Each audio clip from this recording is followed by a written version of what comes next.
Hello, everybody. Welcome out to the Cars, Bars, and Guitars podcast, episode number 24. I'm AJ. And I'm Steve. Steve, who are we brought to you today by? Happy New Year! And the demise of Kmart Sears, and the band Chainsaw Kittens.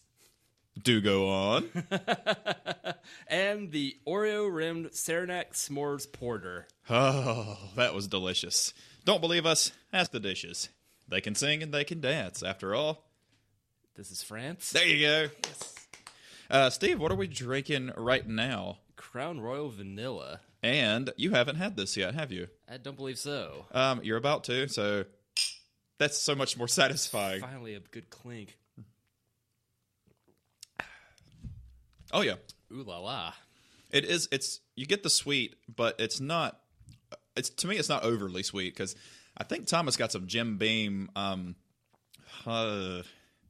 was it vanilla or maple or something? And it was just so it was like drinking pancake syrup, which in theory sounds pretty cool. In practice, it's a lot less cool.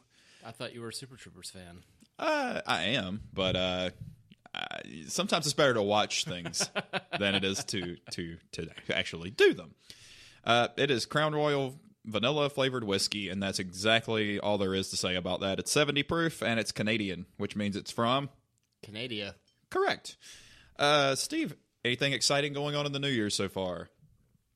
0-day weekends? No. You too, huh? Ugh. I'm down my favorite Yugo driving comrade at work till I believe March 1st he'll be back. So pencil me in to be there more than the lights are. And Steve recently fell into the same sort of trap at work, getting common told to all overtime, all the time. It's like, well, this sucks now, but it's going to look nice in 2 weeks. You get paid bi-weekly? Yeah. Oh, yeah, I do too. Oh, Wednesdays. Fridays. But if I typically I'm out Friday morning through late Sunday night, so typically that Friday payday becomes Sunday. Yeah. It's like Sunday night I can finally get my check. Jesus Christ, man. Yeah, it's all 70% of it. Oh, yeah. Gotta love that. Tax, title, fees, and insurance. Hey, well, even if you file your taxes now, that could be some delay in the return. There could be, actually. Yeah, it's like, oh shit, how am I supposed to finance my state return? Because usually the federal return I get money back and I owe the state for a net gain of about $3. Why bother? Exactly. I thought about just this year writing, hey, if a certain person that happened to be in charge now doesn't have to pay taxes, why should I have to either? Surely you don't want my $4,000 a year at federal that I have to pay now. But we digress. We're this is a CBG, not a CBGP. The CBT? The CBGPP. Steve is also drinking a Dr. Dazzle. How many doctor drinks can we come up with that are the offshoots? Mr. Pibb. Let's see. Got Dr. Dazzle here. Dr. Pop. Dr. Fizz. Dr. Perky. Dr. Smooth. Dr. Enough. ENUFF. And I think that was a Winn-Dixie thing. That's plausible. It's Southern, so of course it's got to be spelled wrong. Yeah, and it wasn't even a type. That's how they thought it was spelled. Let's see. This will be a fun search, actually, because there's we're missing like 30 of them. All the doctor drinks have the best names. The Dr. Pepper off-brand. This will be holy shit. Good. That's a big picture. For those not able to see the picture, it's a 3x10 can collection. 3x8, and it's probably not all of them. Boingboing.net. That's entertaining. Dr. Boing Boing. Dr. Choice. Dr. Bold. Wait, is there one called Dr. Evil? Because there should be. I hope so. And maybe one called Dr. Phil. And then a Dr. Phil Good. That's the one that makes you feel, all right. Instead of the one that's just going to tell you to be yourself, okay? We have to vote on the best one of these, too. So you got Dr. Choice, Dr. Bold. This one that I have in hand is the best one. Dr. Perfect. Dr. Modest. And your dad's favorite Dr. Bob? Dr. Bob. Nice. Yes. You should get him a case of that for his birthday. Long way to August. Food clubs, Dr. Wow. The fuck is Food Club? I don't know. You don't talk about Food Club. First rule of Food Club. There's Dr. Thunder, which I knew about. That's Walmart brand? Probably. Real Doctor. Wonder what that's made with. Fake doctor. Dr. Wright. Artificial flavors. Dr. Doctor, what is that? T-R-E. Dr. Tremont. This is what it looks like. It means it's defunct. Dr. Tremont. This whiskey's delicious. Brought to you by Pure Foods. Pure Foods. Twaimois. It's Chinese. I'm not really sure just what that is. Me either. And then the Doctor. We have the Doctor. Dr. Skipper. Shouldn't that be a blue can? Yeah, Dr. Skipper. Dr. Chill. Dr. Stripes. Dr. A+. Dr. Shaw's, SHAW''S. Big K's, Dr. K. Good luck finding that one. We should have got some to do the collection. Yeah, definitely didn't see any generic soda in my last Kmart run through just before New Year's. They bought it Shaw. Dr. Snap. Dr. Perky, which we did. Dr. Shasta. I didn't know Shasta had a doctor thing. Yeah, because all I see is their fake Coke. Dr. Becker? Did they? I'm wondering if it went with the show. Yes, it's gotta be. The chick who was in Becker, the brunette, was gorgeous. I don't remember her name. Dr. Spice, Spicy Cola. Dr. Fine Soda. Dr. Fine Soda. Okay. Dr. Zevia, which is 0 calorie. And then... Zevia's good if expensive. Dr. Dynamite. Ooh. Do you have to light that one to drink it? I hope so. I think the best one out of all those was Dr. Perfect. I think that was... Because it didn't even... You said Dr. Bob awful funny. Dr. Bob is a good one, too. You have to like the Bob one by default, though. So, I spell it backwards. I did not realize, and it's funny. There's Dr. Dazzle. There's a YouTube video, Dr. Dazzle versus Dr. Pepper blind taste test. Good luck. I've given that to some of the valets, and they're like, "This is the real thing, isn't it?" There's not at 20 cents a can. Dr. West. There's another one, and Pib Extra. Hell yeah. Spicy cherry soda. I don't think Dr. Pepper's cherry, though. I mean... no, but cherry vanilla Dr. Pepper, oddly enough, tastes a lot like a cheerwine. Oh, I found the winner. I found the winner from the Piggly Wiggly. Dr. Piggly? Mr. Pig. I wonder is he the one that just wants to be with you? The next be to with be... you! Deep inside, I know you feel it, too. Oh, hell yeah, Dr. Good Guy. Ooh. Hell yes. Real Sugar, Dr. Physicist. Pardon? That's... Physicist. Oh. Otherwise, he sounds a little too powerful. I majored in math. Holy fucking hell, there's 72 of them. Ooh. Good Lord. We need that as a poster in here. What's the resolution on that? Enough to read. Well, isn't that the print like a few thousand by a few thousand? Maybe. We could sell them. Then I could create one. Giant Eagles, Mr. AAHH. Doc Holliday. Dr. B. Dr. Bold. What do you want on your tombstone? Dr. Choice. It's an abortion doctor. Dr. High Top? That's from Food King up there. You can only drink it in Converses. Hell yeah, definitely. Which, by the way, are horrible fucking basketball shoes. Yep. I've still got my pair from Halloween 06 when I was Silent Bob, and yes, they're cool, but they're dreadful. Very. They're like the BF Goodrich Radial TAs of shoes. Dr. R. Any Tyra with the white lettering on the side of it. Yep. Although I do have the white-walled Michelin, well, not white-wall, but the white-lettered tires. That's a big thing now. Some people are putting them on their McLarens and shit. I'm like, really, guys? Like, Well, then it's just a matter of painting the lettering on it. I could do it on mine, and then it's going to say Iron Man because I've got Vietnamese tires now. Because this makes no sense. wait, North or South Vietnam? North, duh, they won. Just like here. Yeah, speaking of that, we need to go back to Saigon Bay. Also, yes. Dr. Rush, Dr. S, Dr. V. Put your Subway in the fridge, dude. Hey, couldn't Emily's uncle be called Dr. V, technically? I mean, for those of you who don't know, he's a fertility specialist. Yes, he's going to be getting a lot of badge. Yeah. I think I got away with that. Dr. Rawdells. All right, I'm done with that. What you got? Dr. Rawdell, Raudelles. All right, so the moral of the story is there's a lot of imitators, and, well, they're all pretty fucking good, actually. Apparently, there is not only one. One of the disappointing ones was Lidl's Diet Dr. Pepper knockoff. Oh? Dr. Pop didn't. Oh. What about Dr. Pop Rocks? Ooh. I've done that before, and it's just really, really weird. Yeah, it's just gonna be Dr. Physicist.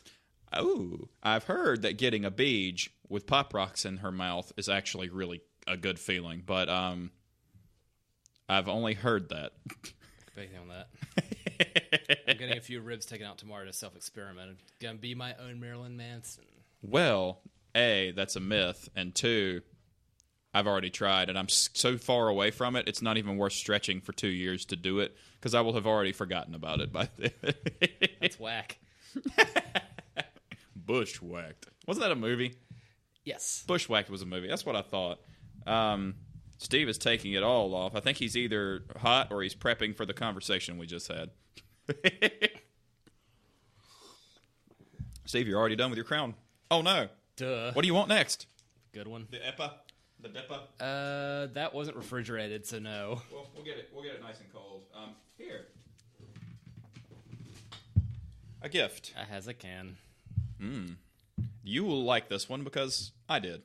Steve, what are we about to drink? Highland Brewing Midnight Summit Vanilla Milk Stout. Oh, dear. I wonder if it's a vanilla milk stout or if it's a vanilla milk. Oddly enough, this goes in the theme of the crown because it's smooth, creamy vanilla blends with shades of chocolate and coffee. It's too late to Boilermaker it. We just killed the bottle. God damn it. Well, the ABC store is open. Is that the only whiskey? I don't want to Boilermaker my $60 bottle of Glenfiddich, which oh. Sorry, guys. Thomas has pronounced Glenfiddich.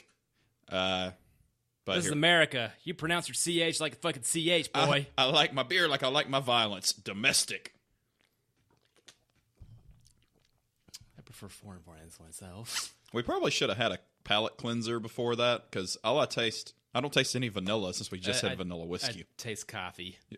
It's not a bad thing, though. Yeah, it tastes like coffee. Not a bad thing at all. So we had a viewer request for topic today, and it was... Who the fuck's watching this? And how? Orally pleasing.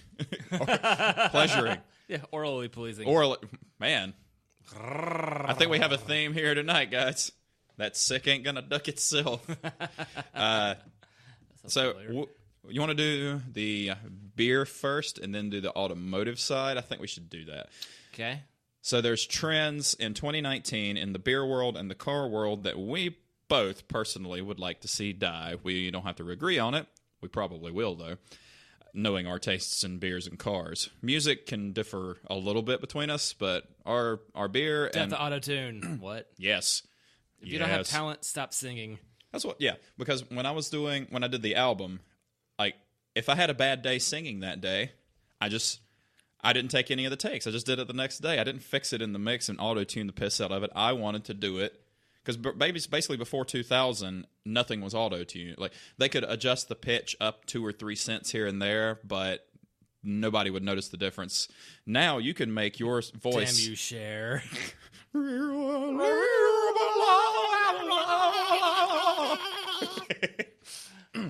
Is this a turkey call? Sorry, Beth. That's a big sharehead. But you can make your voice sound like any. I was explaining this to Jess. Jess is shout out to Jess Alps. We are we're done with her audiobook and we're getting it ready. We're doing final edits now, and then we'll be sending it off, and then we get royalties. Yes. It feels good to be doing something for somebody other than me. Royalties. I love that fucking song. What's the other one she did? Don't know. All I do. Team. Never heard of it. It's good, actually. I just keep turning Royals into Plateau by Nirvana. Nothing at the top but a bucket and a mop and an illustrated book about birds. Yes. I had no idea that the Meat Puppets actually, until I watched the Unplugged, I didn't know that Meat Puppets actually played with them on their tracks that they was covering with. So, Meat Puppets are the best band you're not listening to. Mm-hmm. We tried to play Backwater one night. And Chainsaw Kittens. We need to listen to some Chainsaw. Is it punk? No, this is the most 90s sounding band ever. You're going to like them. Even better. We'll listen to them and the Bastard Fairies later today.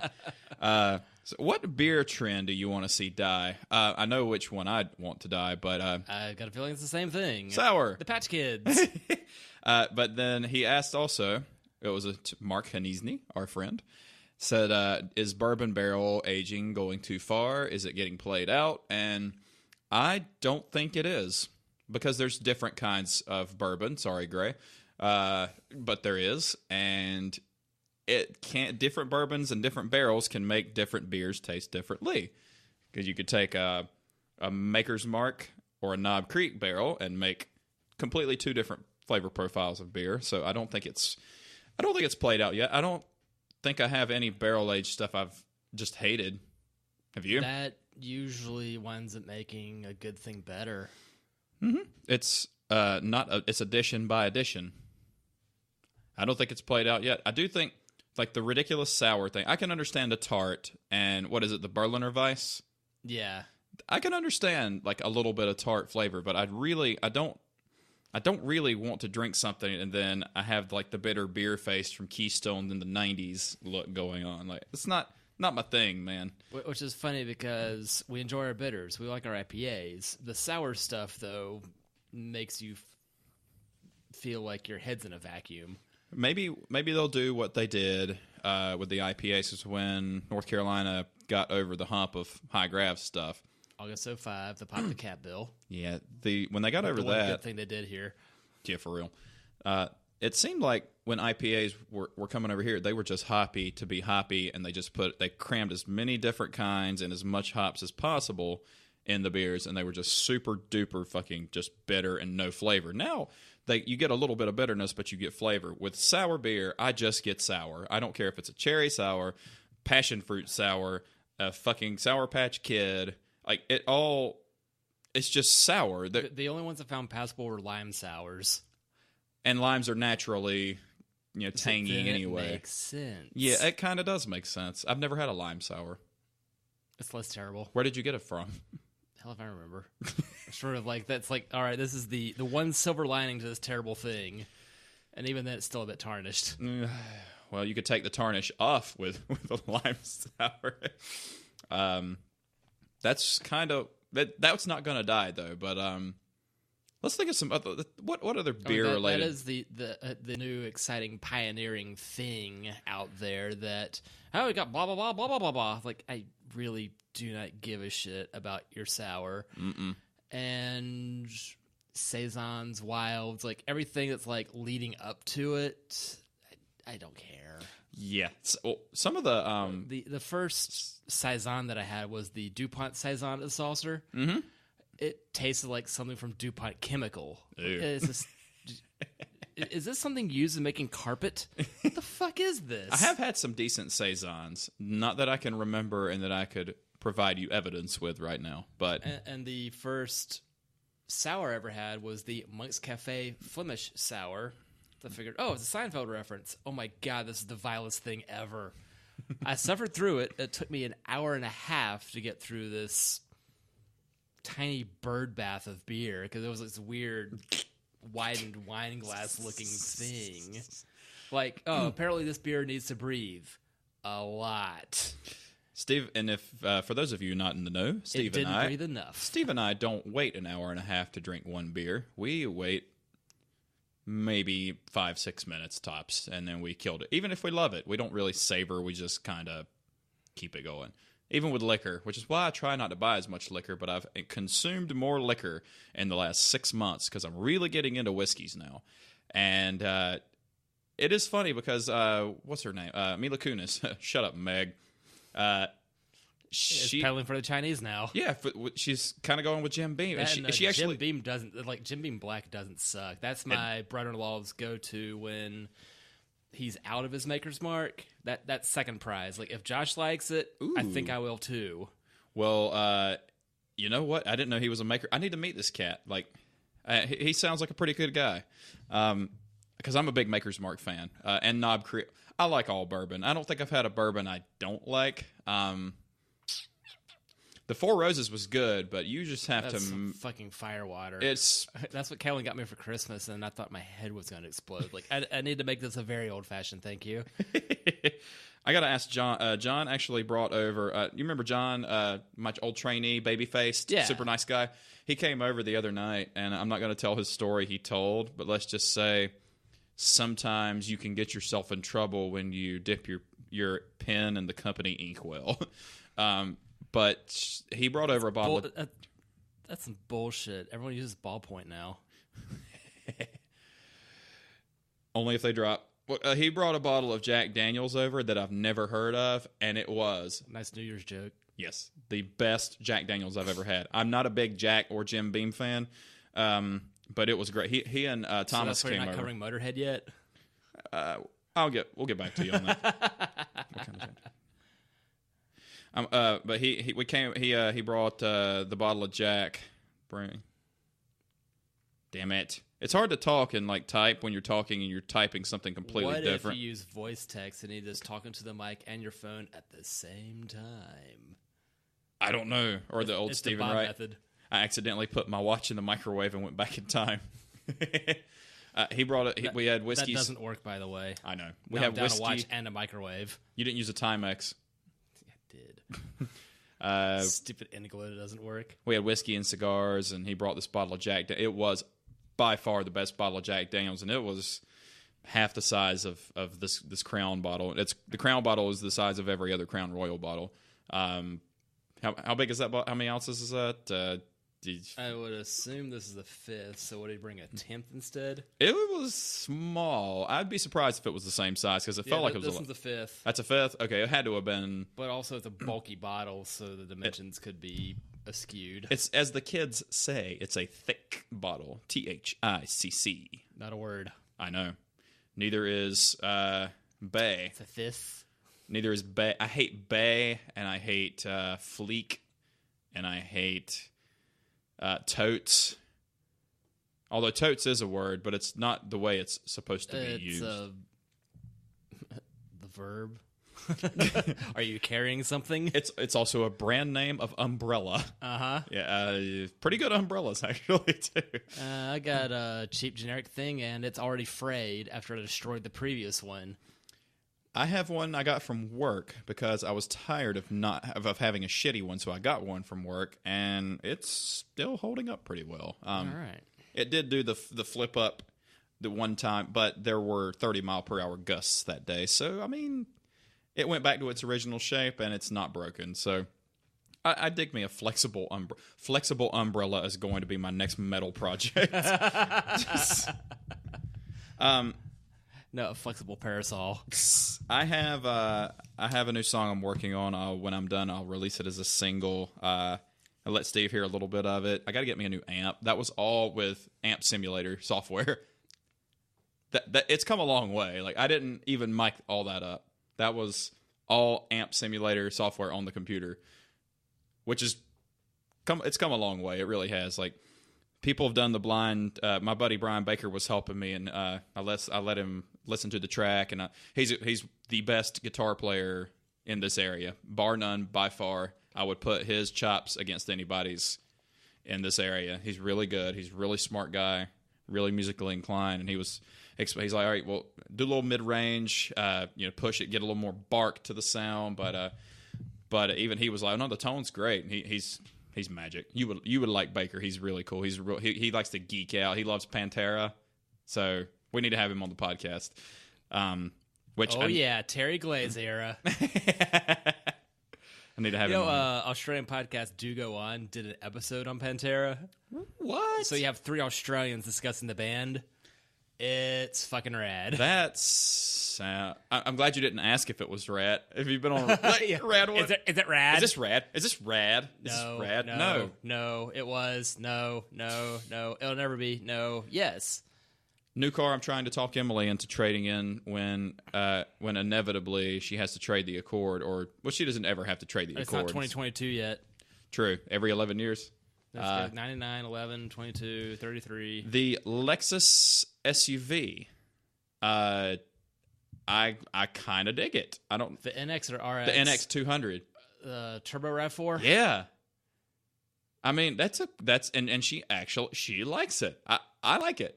It has the Predator grill. That horrible hourglass grill does work better on the smaller cars. It does, but I really like. That's what I like to call less terrible. Well, on a darker colored car, it's a little less noticeable, and she would get a blue. Navy blue. It'd be in navy blue.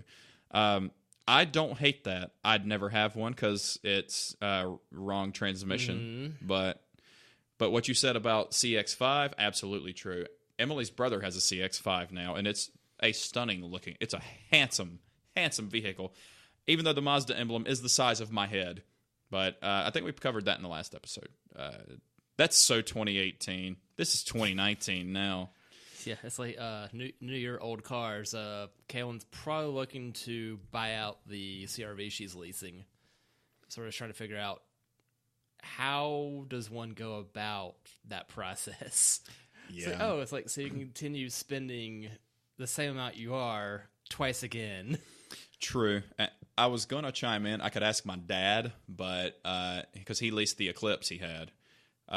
He still has it. He bought a brand new 2000 Eclipse. He's the only original owner, probably, of any 2000 Eclipse ever. Yeah, and it's probably the only unmolested Eclipse of any era. It's completely bone stock. It is in hilarious need of a paint job. But other than that... What's that like? It's held up very well. The interior's not worn. I mean, it's only got 130,000 miles, which isn't much, because he drives his V6 one? Yeah, his V6 GT. Sounds pretty good. I drove one of those when I valeted at the Greensboro Airport back in 2000. Well, that was a fun car. Like, I was 18 at the time. Like, it's a brand new V6 powered whatever. But it's like, that was a fun car. Like, it was no Mercedes-Benz, a C43 and an 80s M5 I got to drive there. But, just for not being such a snob at the time, like, that was a fun ride. It sounded good. It had or the Alpha with a leaking sunroof. That's a standout car at that job. It was a real throaty V6 sound. But what people didn't like about it was it lost the Boy Racer Turbo 4. The Turbo 4 was faster, bar none, and you could get it all-wheel drive. They, no pun intended, nixed the all-wheel drive and for the favor of two-wheel drive. Just front. It still handled really well, but you could get a lot of front end plow if you really. My TSX though, torque steer. My TSX never. It didn't matter how hard that you. I mean, that was the best handling front wheel drive car I've ever driven, but not the best handling front wheel drive car I've ever ridden in. What's the best front wheel drive car I've ever ridden in, Steve? When did you ride in a Lotus Elan? Ew. God, those are not pretty. I don't like them. It's when a Miata meets an Esprit. A Spriata? That sounds like a candy. Hey, check out these new Spriatas. I'll give you a hint. It was a 99 Type SH. A Prelude? Yeah. Ooh. Buddy of mine... his brother bought brand new an S8, which was $30,000 in 1999, which was a lot of money for a front wheel drive 50 4-cylinder. now? front wheel drive 4-cylinder coupe at the time. Yeah, it was $30,000 out the door. Shit, Gotham. Yeah, but pretty car. Even the interior was nice plain, but It was a very subdued exterior after the more rakish 3rd gen one. But he had 4th gen, 5th gen, whatever. Well, the SH was before it. The SH was super handling, and it had the ATTS, Active Torque Transfer System. So in heavy cornering, if you turned left really sharp, it turned 80% of the torque to the outside right wheel, and vice versa. Like it would transfer 80% of the power to whatever the outside wheel was. You could, it was the next best thing to rear-wheel drive. It would just go around. It was great, but it was in 1999 money. It was $30,000, and it was close to 50 now, which would be a lot of money. And then the next year, the S2000 came out. What was one of those new? 40? No, I think in 2000 when it came out, it was the sticker was 32. Okay. But fully loaded, the Prelude, I think it was right under 30. It was like 29 something. But that would have been a top spec model nonetheless. Absolutely. There's a lady at work that's got a Prelude of that generation and a 2nd gen CRX, and I don't think either is an SH nor an SI, but they're both black. They're both in good shape. The CRX has over 300,000 miles on it. Very nice. You want to buy it? Like, it's on an SI. And I don't have the money for a spare go-kart. Like, it would be considered. What year? Something between 88 and 91. The good body style. The better body style. The early ones, like, to those not in the know, all CRXs look the same. Right. Well, but to us, you're wrong. Because I had a buddy growing up that had an 86. And, like, then it clicked, like, that one's a little bit different than that one because that one looks better. Sorry, Matt. The S2K would have stickered. And there were no option. Like the only option was hardtop, and the hardtop added $4,000 to the price, or $3,000, but now I could sell mine for $4,000, just the top. I think it stickered at $5,000. 35. You could get a brand new S2000 and 2000 for 35, and then by the time it was 09, I think it crept up to 40, and then the CR was 43. But now CRs are every S2K, if it's clean and unmodified, it's holding its value pretty well. Because Mark was thinking about getting another track toy. He's like, I wonder how much I could get an AP1 S2K for. A clean one. Nope. You can get a beat salvage titled one, but it may not drive straight. And yeah, unfortunately, with the ones in less good shape are hitting that 10K mark, which is when they will decline in quality once they've been modded and neglected. Like, it's a solid car if kept up. And it's not the engine that will go. It's the rest of the drivetrain from clutch dumps and all that. Because you know how many guys have taken their S2K drag to the drag strip and shattered their differential? It's too many to tell because the differential was not really made for, Super clutch dumps power. at 8,000 RPMs. I did actually. Then why'd they make it rev the $8,000, man? I bounced mine off the rev limiter for the first time ever because normally. That fun? No, it's not. Because I'm usually because the S2K. I don't know if you knew this or not, but when you hit red line, the red part of the tach flashes as a shift light. And I just so happened I was merging on the interstate and I was giving it the goose. And just imagine if your Jeep operated that same philosophy. Oh, the shift light's on. Like, I'm not redlining it. It has a shift light, but but not at red line. But not at red line. Well, I've never redlined the Jeep because it would be fine if I did. I just never had to. It's plenty torquey, but I've had it up to I think it redlines at 5,200, and I've had it at 4,800. But it sounds like it sounds like the engine is going to shoot off into outer space at 40, which is funny because the cruising RPM and the S2K at 85 miles per hour is like 4,700 RPMs, and it doesn't even seem like it's breaking a sweat. But it's just like different tools for a different job. I mean, I was explaining that to Emily the other day, and I can't remember the scenario I was talking about. In one ear hole, out the next. No, she was, oh shit, she was asking me about something. I had to buy something, and she says, can't you just do this? And I was like, I can do that, but it would be like putting a thumbtack in the wall with a bulldozer. Like, you could do it, but it's way overkill. She goes, that's a great analogy. Nice. And now I don't even remember what the fuck it was about. Or let's say like you're going down the road and you want to achieve 40 miles an hour.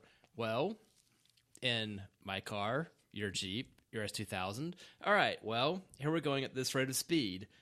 Listen to this. Go to third. Nah. Fourth. Nah. Fifth. Nah. Sixth. Nah. Jeep. Clunk. Shit. There goes reverse. There goes my tranny. Oh, I can't say that anymore, can I? Well, in that context, it's transmission, so you don't have a problem. One of my new Facebook friends who sent me a friend request, who she looks fucking spot on to Kristen Wiig, by the way. I don't know who this person is, but she sent me a friend request, and she's really pretty. She Russian? I think she gets on time everywhere she goes. Oh, Russian. No, never mind.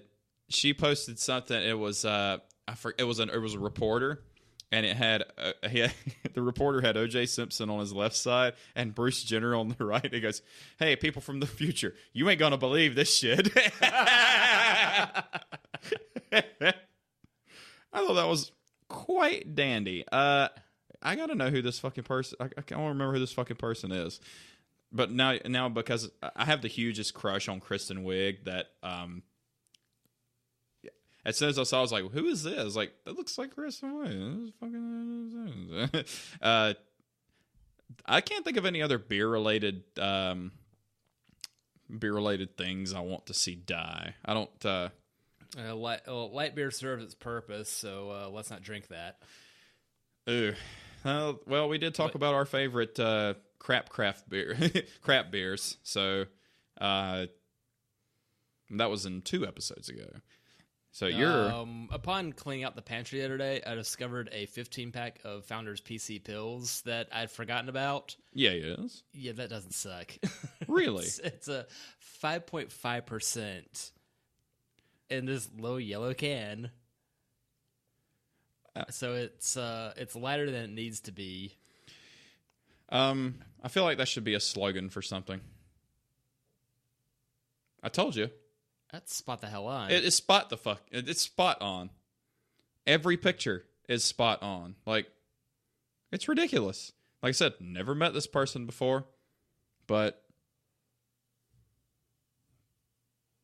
I don't know. I like to meet new people. Like, I like to meet new people all the time, man.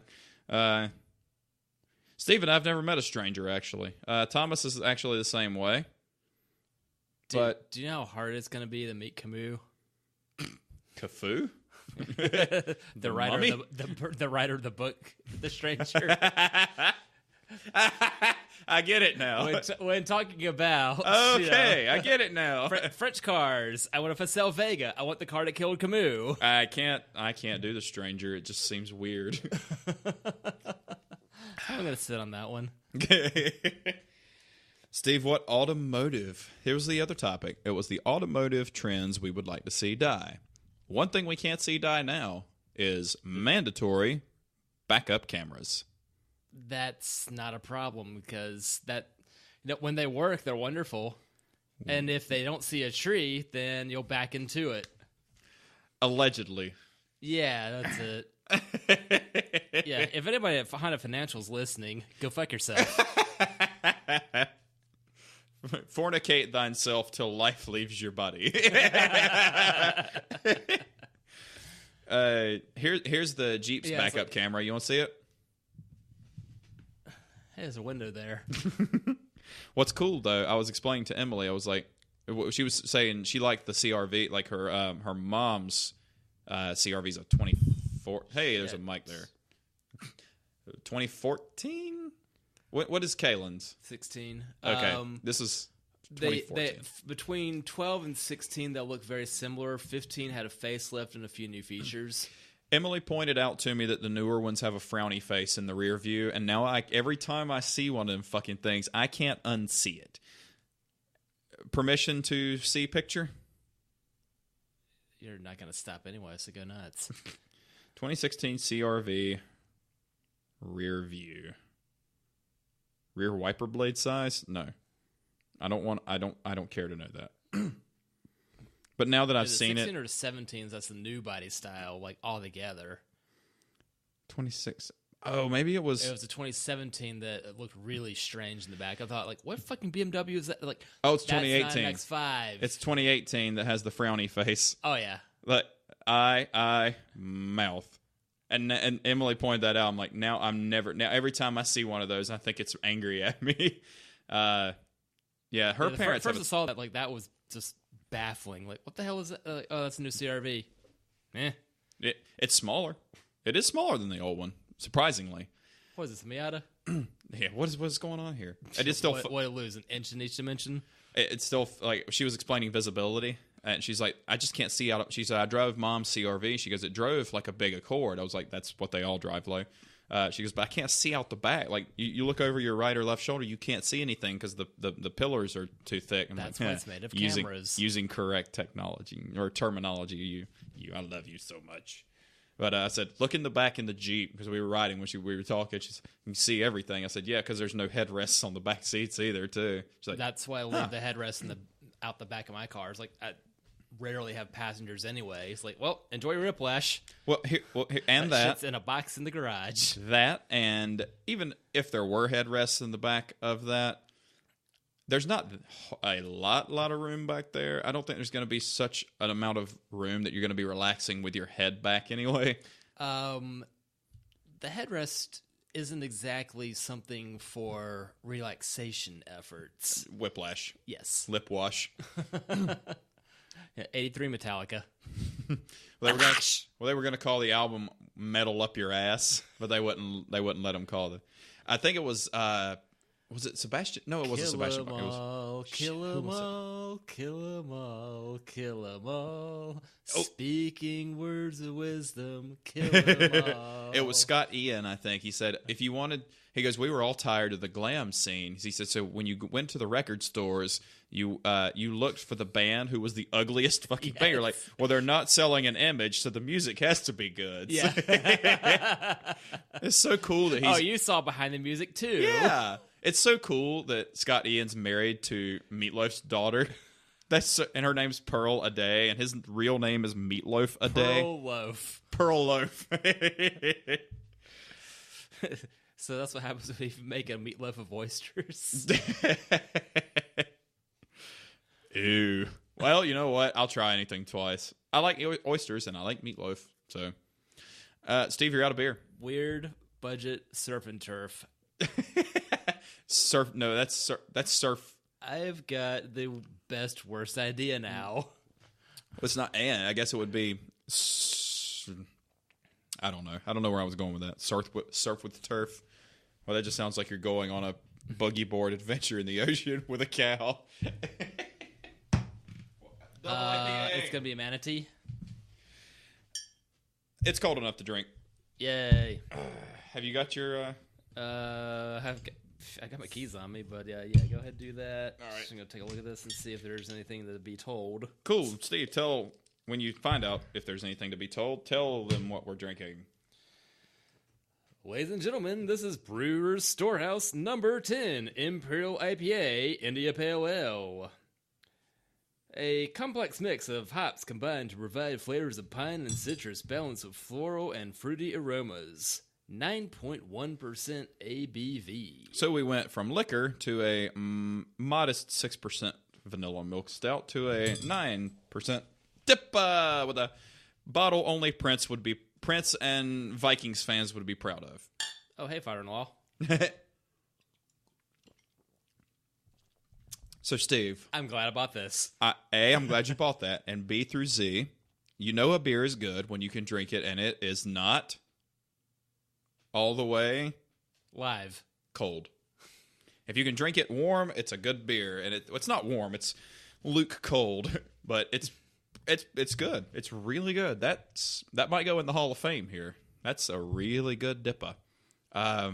Let's see. Fuck you. Where are they from? I got this at Lidl. So Vent Hill, for all I know, Virginia. This was the funny thing with them being headquartered out of Arlington. Yeah. Like everything is Dead. Like, all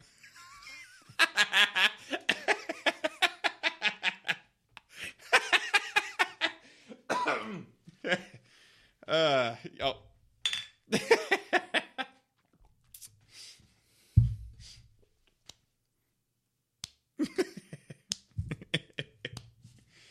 Oh.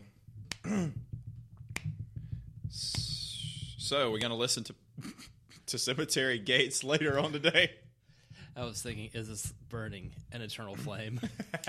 Emily we were playing. She was watching me play Sonic and Knuckles, but I left and then it went back to the music play, and she goes, "What?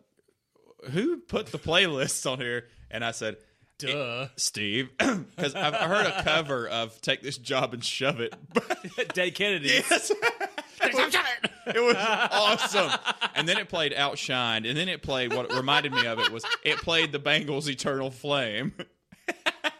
I was like, yep. Steve put that on there. You can thank him for that. It's fantastic.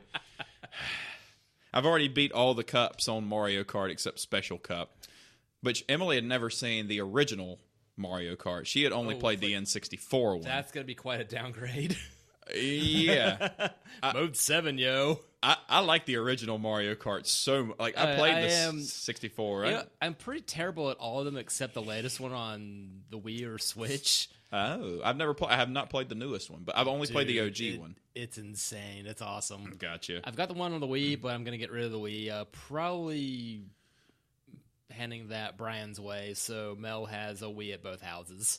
Oh, yeah. I was like, well, I haven't used the Wii since I moved, and I barely used it at the previous place. Are you going to drive out to the Sun for house party? Assuming I don't have to work then, because otherwise that's going to be a rough fucking time. I've got... Here's something stupid. I have a show at Flynn's on Maxwell Uptown that Friday. I've never heard of any of these people. Like the arcade from Tron? What the hell is this place? It always sounds like a good idea to do a lot of traveling, but when you don't realize that your full-timer's not going to be there for 2 months... Yeah. It's a bit... Much. You don't regret it, but you're like, oh, I do have to do that next Friday. Would you like to see where this is? Oh, boy. I'll just put the directions up, so... That's where that is. Oh, as in Greenville.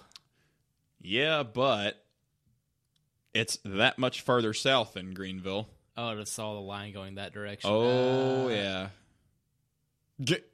It's near the Georgia line on that side. What town's that in? It's a good question. Greenwood, South Carolina. Still has an 864 area code, which means nothing because there's only 3 area codes in the entire fucking state. 3. Yep. 864 is one of them. 803 is in the middle, and 843 is on the coast. That's right. Okay. It always seems like a good idea. Fortunately, it's only a 2-hour show. So you drive 2.5 hours to play a 2-hour show to drive 2.5 hours back. But, here's the fun story from... we played in Sparta. I was curious how that show went. Pretty good. A captive crowd. Wasn't a huge crowd the whole night, but a good crowd. We were walking in, and this big table stops and turns around, and one guy goes, "Hey, man, the band's here!" And they all stand up and, "Yeah!" And then I let it all die down, and they got quiet, and I went, "What if we suck?" They were fun, and then we're setting up, and every one of them come up almost not one by one, but hey man, we're so glad you guys are here, man. We're gonna have a good time. We're like, where y'all from? We're like Charlotte. They're like, we're from Rock Hill.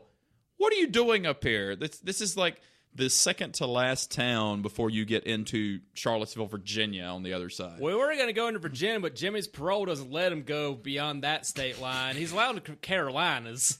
His old ankle bracelet vibrates. I like when people add extra syllables into their words. Fuck, it's a good beer. Anyway. Shot Kalalar. Or I hate when people call North Carolina or South Carolina Kakalaki. That's horrible. Good. That's really horrible. It kind of reminds me of the sound that probably the South Tower made when it fell. The table was like, man, we drive 2 hours north and we still meet people from 30 minutes south where we evidently their dad, like one of their dads had a house in the mountains up there, so it's tradition for them to come up every New Year's. But they stuck around for a little while. They had a good time, and I embarrassed the shit out of myself because we were playing what were we playing? We were playing Got You Where I Want You. And the guy and a girl stood up, and they were like ballroom dancing to the Flies, which is probably the first time in history that's happened.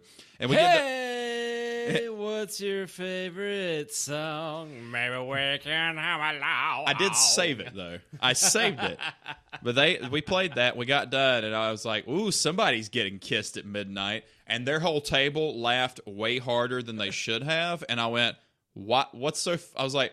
It wasn't that funny. They were like, yeah, they're brother and sister. And I went, oh.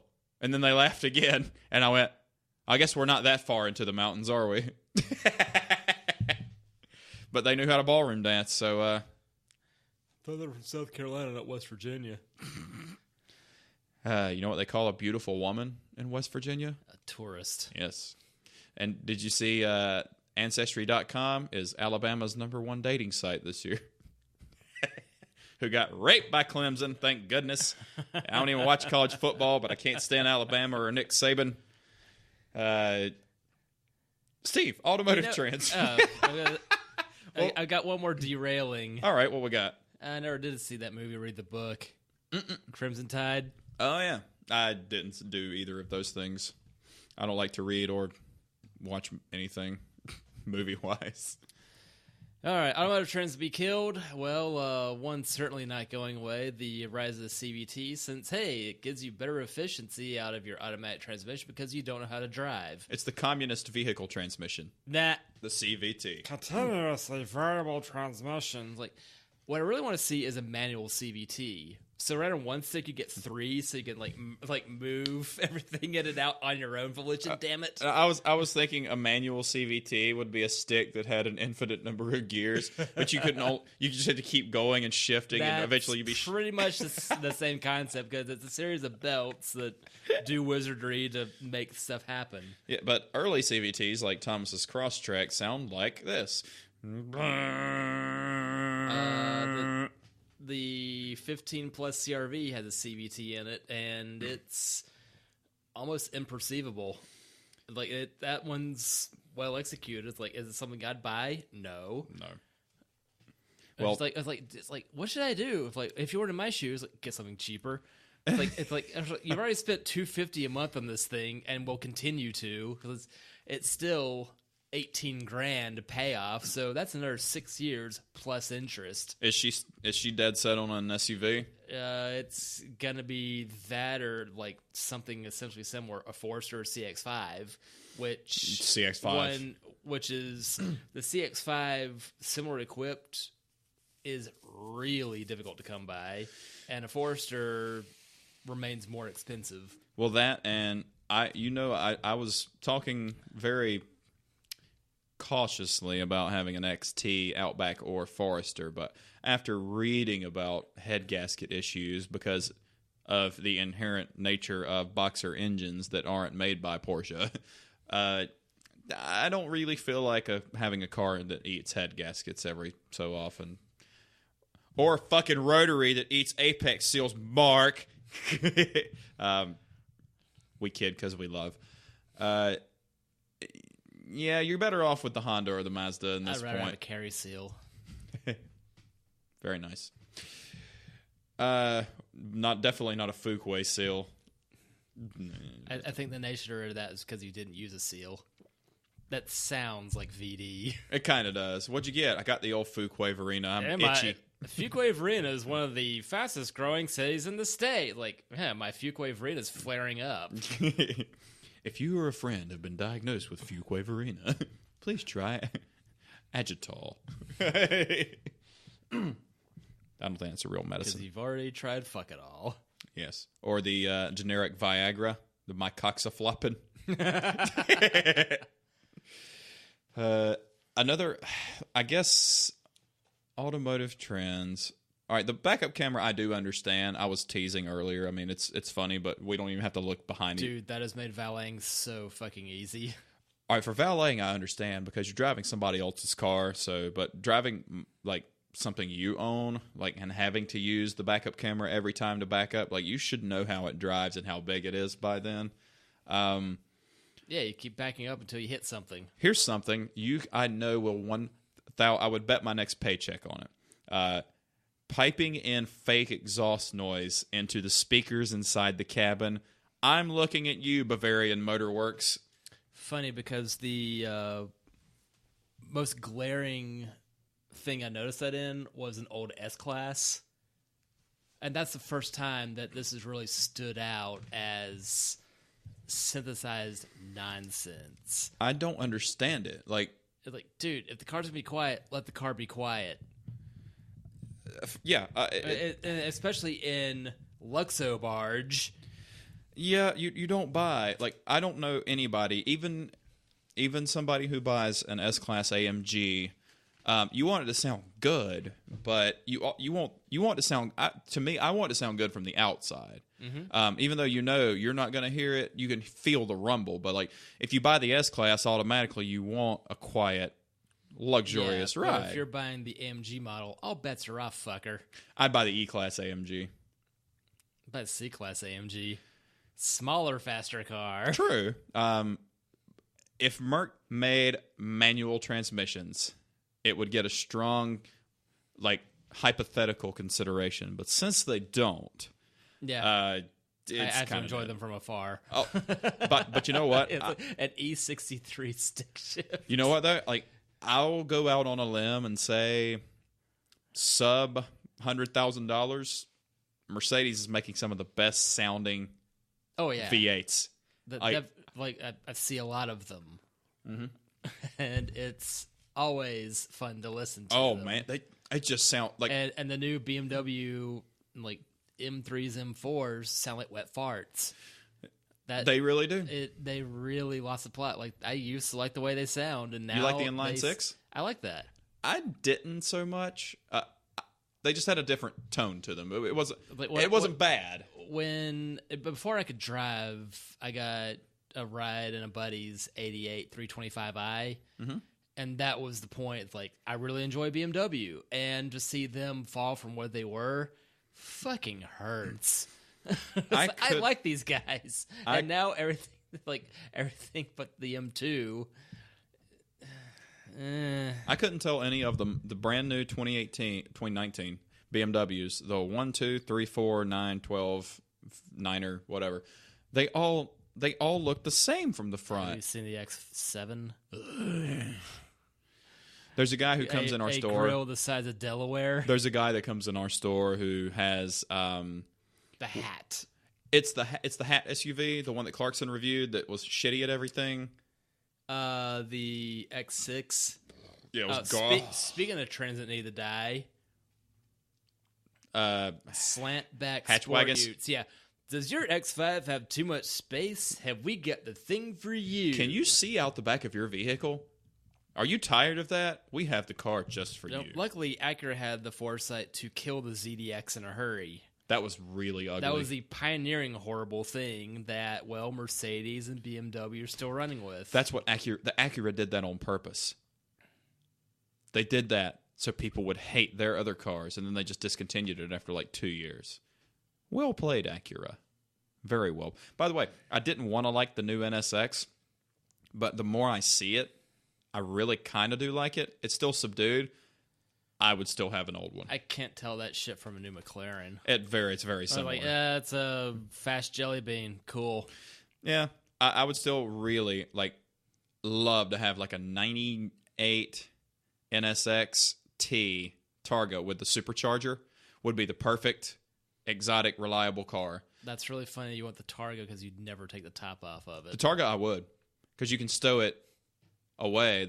My hardtop on the S2K. The only way you're carrying that with you in your S2000 is on the car. Is on the car. So I would do the T, and I'd do it Or a supercharged. little tiny trailer behind it. That would look amazing. That would be. Then he had to get matching wheels for the trailer. You know what I'd do? I would chop an NA1 Miata out and use it as a trailer again. And carry it like that. Best bad idea of the day. I mean, there are no bad ideas. There are bad actions, but there are no bad thoughts or ideas, like George Carlin said. This is totally a bad idea. Depends on who you ask. I've never driven an NA1 Miata. Have you? No, I drove an the NB. Yep. Was the second gen. I did drive one of those and enjoyed it. Okay. It was I think so. It was NA, B, C, and D. So the NA was the OG one, obviously. The B was a little heavier. The C was a lot heavier, and then the D they cut the weight back to the weight, I believe, of the NA. It's very light. I know they actually dropped weight and size from the C, but I don't know how much. Am I incorrect in saying that Mazda has actually surpassed Honda in making exciting Japanese car? No, yes. They are the most exciting Japanese car brand. I think so too. The colors are great. The styling is great. The options for manual transmissions are still there, even though they killed it off in the CX-5, which is unfortunate. But even though It's like, it gains a turbo, lots of sticks. Like, fuck you, Mazda. Well, that and even the stick model, the most it was HP, the most basic one, 155 horsepower. Because I was looking at that and I was like, casually looking, like if I had to get rid of the Jeep, blah blah blah. I'm like, you know what? I hate to be like that, but I'm not going to get rid of my 190 horsepower, 220 pound-feet of torque Jeep that weighs 300 pounds less, and the parts are still cheap for and still available. There's not one discontinued part on that fucking thing. That's crazy. Like, even the S2000, like, it's every year, it's a little bit less parts are available for it. I'm sure the Vibe's going to be like that pretty soon.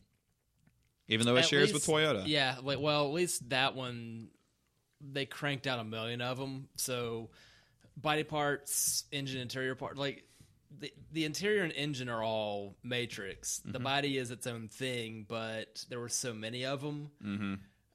I've never had issue with it. Like, okay. Eventually, sure, it's like, well, shit, then I have to step it up to something different. But it's still running fine. It will. And I don't have the budget to get anything else. Like, I'm always looking, but nothing serious. It's the most fun thing to do, man. Yeah, and I was like, staying up late looking at cars. You betcha. Absolutely. And Radwood and Malaise, although Radwood's getting a little bit internet forumy now, whereas Malaise has kind of stayed true to. All right, so Malaise was 72 to 96, 3 to 5. 73 to 95. Enough. Okay, pre-OBD2. Yeah, yes. But between smog emissions and OBD2. And Radwood was 80 to 99. Okay. And then it's just a matter of every last car in that range. If this rad, it's this old. Shut up. Exactly. I think the coolest daily driver you could possibly have is a Geo Prism hatchback. For MPG purposes, I would agree with you. But for gangster purposes, I would go pearl white Lincoln Mark 8 coupe with a not sagging suspension. Ooh. And a nice sounding mellow exhaust on it. Those were the prettiest big coupes. Was that one of the Playboy cars of the year? Probably. I think like that and the 93 Mazda MX-6. That I didn't like that much. Okay. I did like the Probe better. I like the Probe better. I didn't like the dimensions of the. It looks like the MX. Because pop-ups. Pop-ups are always better. What was I going to say? That's okay. We like tangents here, and sines and cosines. I didn't like the dimensions of the MX-6. I thought it looked bigger, even though I know it wasn't. It was probably the same size as the Probe since it was on the same frame, but I didn't like the dimensions of it. The Probe Gen 2 I like better than the Gen 1. Far and away. Big time. My cousin had an 89 Probe, first gen. Mm-hmm. It got crushed by a tree in a hurricane. Yikes. Well, it died of Viking death. Yeah, it's pretty badass. Uh, It's got recovered. My sister had a, I believe, 88 Thunderbird coupe. And it was an LX, and her license plate was 1LX4U2NV.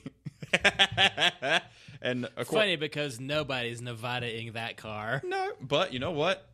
I loved it. That had the 5.0 in it? Yeah. Ooh. I believe it was the 5.0, and it was funny because on startup, all the gauges would flash. And So, was that a digital dashboard? Digital dashboard. Ooh. How very 80s.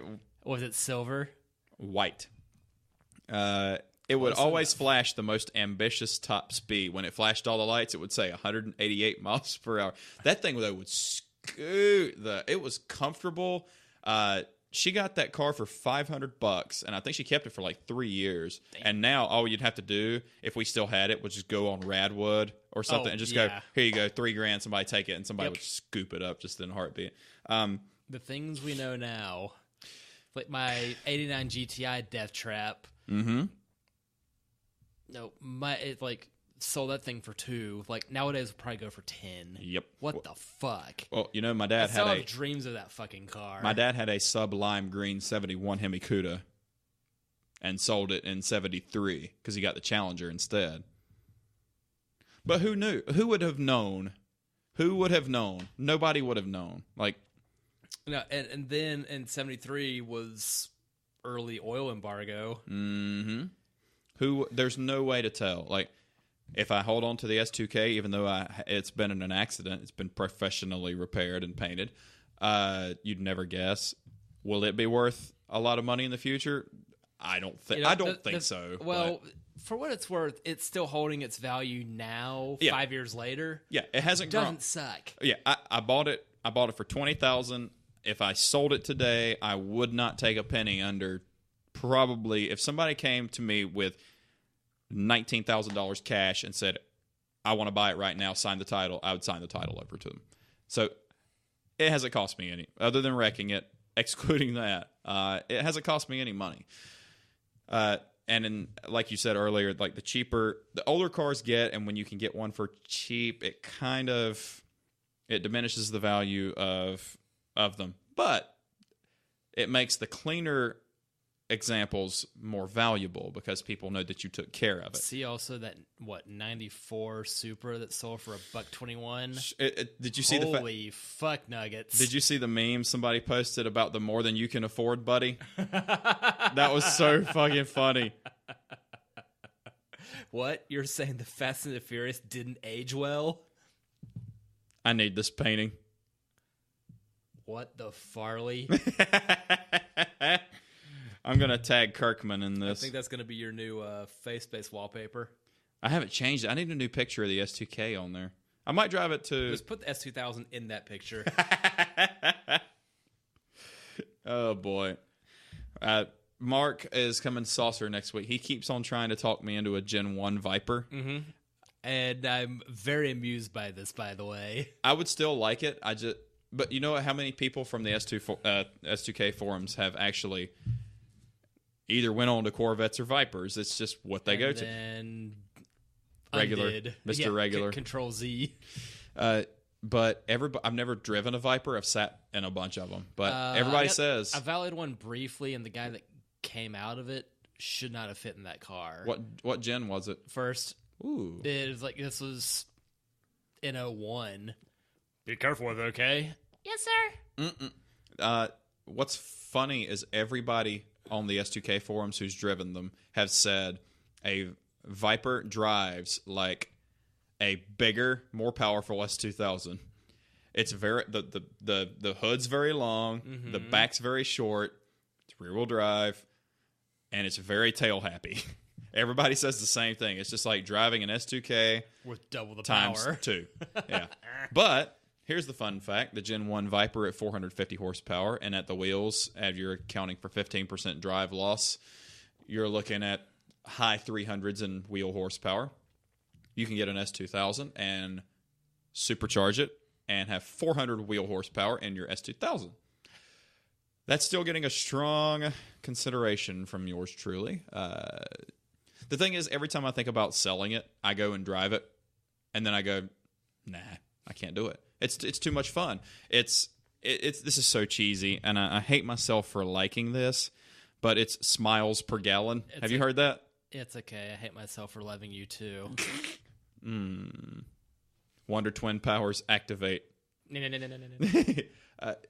It is more about the fun of it than, because you can enjoy even the first gen Viper 450 horsepower now is fucking nothing, because anything north of 400 horsepower is unusable in everyday use anyway. Yep.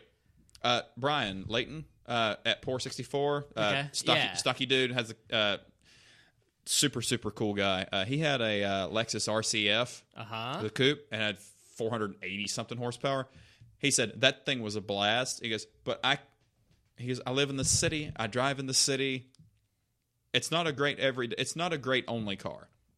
You can't have it as your only car. He goes, I'm paying all this money for this car, and I'm only using 30% of it. That's why people say it's more fun to drive a slow car fast than a fast car slow. That's probably how and why I enjoy the Vibe GT so much, that it does that very well. I don't think it's a slow car. It is the quicker version of a glorified Corolla. What was the 60 time and the quarter mile time of a stock Vibe GT when it was brand new? If I had to guess, I would say 6.9 0 to 60 and 15.5 quarter. If I had to guess, I was gonna say 7 and 15. Yeah, Let's something find like out. Totally modest numbers from the mid aughts. And it was one of those cars at the time that had a 6-speed transmission when nothing with a stick then had it. I love the Google questions. Let's see. It's the Pontiac Vibe made by Toyota. Does the Vibe have a Toyota engine? What kind of engine is in a Pontiac Vibe? Is the Pontiac Vibe really a Toyota Matrix? Like, people were just skeptical about it. I'll go Autoblog. Autoblog or Cars.com would have been fine. It's got inches of front shoulder room. I don't give a flying fuck about that. At least this many. That's enough. Across my chest. Yeah. Do you have a 110 watt electrical outlet? Yes, you do. The sticker price brand new was $19,400. The receipt for mine was $23,500 in 03. Which still means that's what, $40,000 now, which is a silly. My Jeep, after Carfaxing and investigating, I think mine sold brand new at Chrysler Jeep Dodge in Fayetteville. Mine's been in North Carolina all its life. This was a Concord car that I've got. Mine sold brand new in '97 for $16,200, which I think would probably be around $30,000 now. Which would be a lot for a car with a cassette player. Yeah. What? You know what though? Like, people on the XJ Facebook pages were like, if Jeep offered for $25,000 a brand new XJ, brand new, with a 4-liter, power windows, 4-disc brakes, with modern, would you buy one? Everybody said, yeah, absolutely. Abso-fucking-lutely, without a doubt, bar none, no holds bar, USDA choice, yes. And I absolutely would too. It was voted. The Jeep Cherokee XJ was voted by J.D. Power and Associates as the best SUV shape of all time. And I would tend to agree with them. For once, J.D. Power and Associates isn't full of shit. I know. What? Who the fuck are they that keep giving Chrysler these fucking awards? They're corn fans. Jonathan Davis. Who's another JD? I couldn't think of another JD. Jimmy Dean. Better. Jimmy Dore, a comedian. That's a joke for nobody. Or Jimmy Carr. That's JC. Jimmy Carr's fucking hilarious. Jeremy Clarkson. I can't find zero. All right, 03 Vibe GT. GFC. I said 6.9. You said I was gonna say 7 and 15. Okay, and then the quarter mile, I said 15.5. Let's see here. It does live on Motor Week. If you need to snooze through that, Bonneville. It has all the Pontiac 0 to 60 times. 0 to 60 times.com. I didn't know this was a thing. This is interesting. Well, I'm pretty sure I might have stumbled upon that site in a drunk internet search. 1964 Pontiac GTO. Ooh. Quarter mile 14.7. That's pretty good, actually, but that's when they stuffed an engine the size of this house into a car the size of slightly This smaller table. than this house.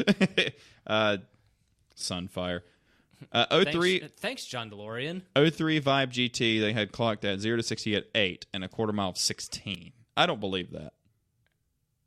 It was too light for that. It was light and it had 180 horsepower at, what, 2,800, 2,900? 2,900 pounds, yeah. Whoever's driving that sucked. A few years later, they put that in a Corolla, which is 200 pounds lighter. Matt Farah does have a video of that from his One Take series and loved it. Yeah. So, actually, he was quoted on a podcast as I chimed in on one of the super chats as having, dude, it's a good car. It's like, nice. After they got fucking derailed talking about UPS trucks. That was funny. Well, Motor Week has it at 8 seconds and a quarter mile, 16.4 at 90. Huh. And it said, like the Toyota Matrix XRS we tested earlier, we found the GT performance somewhat disappointing. I wonder who drove it, though. Because you have to launch it pretty highly. Different John Davis. Because the dude at Motor Week is John Davis. Oh, I know. It's like, wait a minute. You know what? We should have thought about that. Well, the 0 to 60 on the S2000. I mean, I'm certainly not tempting it now at 247,000 miles. I like Motor Trend. The 0 to 60 on the S2000 was 11 seconds when we shifted to 5,500. Well, you shifted before VTEC, you fucking idiot. Like, what a fucking idiot. Why would you shift at 5,500 in that? I didn't have all the power at the time. And said it hit 60 before we could even shift. Here we go. What year was this? It doesn't have a year. 04 S2000 prices tested was 32,000, which didn't happen. 240 horsepower. 0 to 60 in 4.9 seconds. That doesn't seem right. I don't think it was that. Damn. It was no way. Unless you really are a really good driver. I thought it was around 5.5. Because the NSX is listed at 4.9 seconds also. Well, rumor has it that to achieve the 0 to 60 times, the absolute piss is driven out of these cars, and then an extra 10% is presented. True. Because, what is this? This is Super Street, and that's probably not still a thing. 6.4. Have They you seen these tested it. potholes? These streets are not super. They are not super because Raleigh doesn't give a shit about Charlotte. And there's a 5.5. That's what I thought. I thought it was 5.5 with a quarter of 14 flat. That's what I thought it was. But whoever got 4.9 out of it is the fucking driver of the century. I would say, all right, see, we said... it was Matt Lemon, performance driver, because he's going to weigh nothing. I like me some Matt Lemon, but we rode with him in Myrtle Beach. Toby and I did when we played down at Ocean Isle. And we were in the rain, and he was like, man, nobody down here can drive. And Toby and I are looking at each other like, it's you that can drive. It's like scary. So automotive trends that need to die. So I said a fake exhaust noise piped in, and you said CVTs. What else do we got? Floating roofs.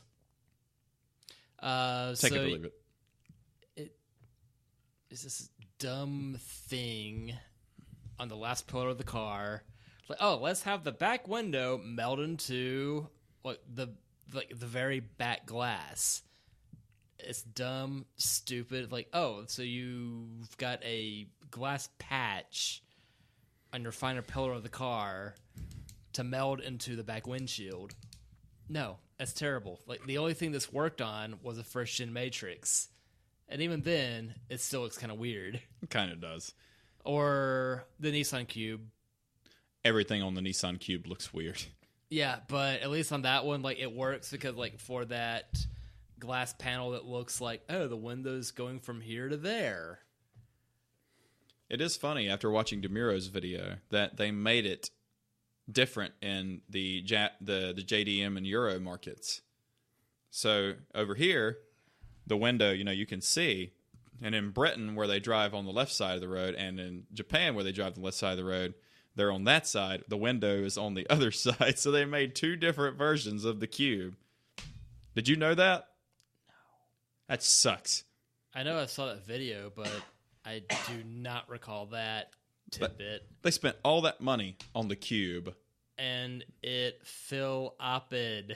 And they still haven't updated the GTR because the GTRs looked exactly the same since it came out in 09. But you can get a GTR, an 09 GTR for a pretty decent price now if you wanted to drive Need for Speed. Yeah, and also have a self-destructing transmission if you look at it. That's semantics. That's the fastest thing ever, but yeah, it kind of it's a cheap supercar. Well, if it doesn't run with a V-Series Nissan, which I don't hate the sound of as much as everybody else does. I think it sounds like an angry Chewbacca. Yes. Oh yeah, like I think between the 350Z, the early G35, and the FX35, like it was all that same. Yeah, the angry Chewbacca noise I always found kind of endearing. Nothing sounded like that. When you ever mess since up. the early '90s Chevy Beretta, had that distinct growl to it. Those are really pretty. I like the Beretta. Here's the thing: when I was shopping for new fun toys, drove a 370Z, and I was kind of researching, and evidently there's a mod on the 370Z forums where the mufflers bolt on, because there's a Y pipe to the back, so right where the pipes in the back bolt onto the mufflers, people were putting washers in between them, so there was a little bit of a gap. Evidently, creating somewhat of an exhaust leak, but it's back near the mufflers, so it doesn't matter.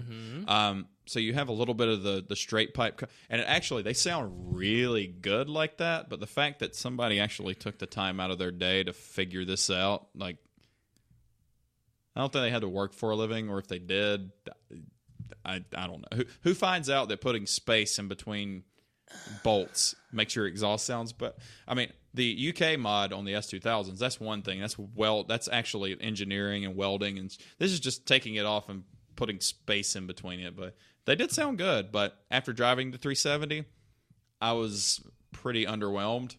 It was faster in a straight line than the S2K, much torqueier, but the steering wasn't as good. The engine didn't sound as good. The exhaust didn't sound as good. And if you're going to spend that kind of coin on something, you might as well get a C6 Corvette, because V8 and parts are cheaper. Even though it's Corvette and it's V8 and it's 400 horsepower, the parts are still cheaper than the 370Z. Even though I like the way the 370Z looks. They're redesigning the Z, and they're going to make it a 240Z with a turbo 4, and it's going to be a smaller and lighter weight, which I'm interested in big time. I've never bought a new car, but depending on how it looks, I love the original 240Z. It was like the poor man's E-Type, which it would start every time. That's the key part. Every time you turn the key, it would start. The E-Type, whenever it felt like it. My dad's cousin had one E-Type? back in the 240Z and loved it. Yeah, absolutely. Desperately pretty fucking cars. I'm gonna try to find the one that there's one picture, and it's like a gunmetal gray one, and it has fender flares on it, but they're tastefully done, because I don't like aftermarket stupid shit on stuff. But like this one is just the 240. If I had to, that would be the one I would get. Is that not beautiful? Is it the Sunset, or is that a black gold? that wasn't till later with the cocaine-fueled 280Zs. Oh, yeah, that's true. That's nice. Oh, wow, okay. I am aroused. That's pretty. All right, so if you're interested, there's an 04 S2000 for sale or trade for a really clean 240Z. So, you know what I would do? I'd LS swap it for the fuck of it. RSM a piece on engine swaps. You're not bothering your co-host with this news at all. Oh, and I like, found... What? You want your pretty car to run? Okay. Excluding the dude in the picture, I think I just found the build I would do. When did you grow a mullet? That's pretty. I just found, like, do you remember the video to Push It from Salt and Pepper where they had all the crazy hair? The Sklar brothers, Sklar brothers were they were purveyors of the side mullet. It was business in the front, party was on the side, and then business again in the back. Damn it, I love the Sklar brothers. I do too. Like, ever since the I love the 70s, 80s, 90s TV show. Yeah. That was probably my first exposure to them, and now they've got their zillions of podcasts. They were on the Your Mom's House podcast one time. Interesting. And it was great. They have since discontinued Scarborough Country and Scarborough County, which have now morphed into The View from the Cheap Seats and Dumb People Town. I need to listen to this. Dumb People Town is the best thing you're not listening to, by the way, where they will have a comedic guest on discussing news of the weird. That often surrounding Florida. That sounds great. So Steve and I are thinking about entering NPR's contest, WFAE of Charlotte's Bleep podcast. This one out. Submit this episode. Hi NPR. Hi Eric Glass. How you doing? We should submit this because, you know what? What worried me, and I don't know if I told you, but it said there can be no glorification of drugs, alcohol. What's the fucking nature of this episode? Well, I was gonna say, we're not glorifying. We are discussing craft beer. What we're doing here. We are discussing craft beer, spirits, vehicles, cars, trucks, anything, and music. That's what we're discussing. We are not saying you should completely get shithoused and just go cow tipping with all your friends. We are just discussing what we're drinking. So we're going to submit it. The winner gets potentially a spot on NPR, which this show particularly waved completely bye-bye a long time ago, or cash prizes. And I'm thinking of entering A, for the cash prizes, and B, if we actually get picked, there's a viewer's choice award. There's a grand prize winner, and there's a viewer's choice. We're going for the viewer's choice. Listener's choice. That. So, all right. I'm sorry, folks. You're not watching anything. So there's a listener's choice award, and that's what we want because we want to get more earballs in the game. That's what we want. We're not going to win a spot on NPR. NPR is not going to approve a craft beer, music, and guitar, or craft beer, music, and beer. Automotive. That. They're not going to approve that. But craft beer, music, and beer. Do you listen to yourself ever? I drift in and out. All right. I haven't eaten anything. I made sure to before here. That's no fun. Mongolian beef and granola bar.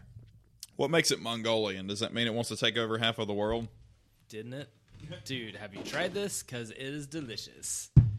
Oh, yeah. And what are we ending on, Steve? A big-ass thunk on the table. Oh, my.